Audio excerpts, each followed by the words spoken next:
বাইরে রিমঝিম বৃষ্টি হচ্ছে। রিমঝিম বৃষ্টির ইংরেজি কি? Light rain or gentle shower, রিমঝিম বৃষ্টি। ইলসে গুঁড়ি বৃষ্টি হলে তখন আমরা বলবো তাকে drizzle or mizzle, drizzle or mizzle. পশলা বৃষ্টি হলে তখন বলবো আমরা সাওয়ার বলবো তখন।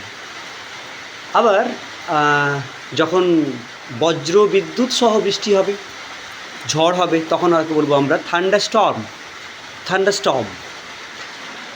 আর মুষলধারে বৃষ্টি হলে তখন বলবো তাকে ফিগারেটিভলি বলবো যে raining cats and dogs or torrential rain. Okay.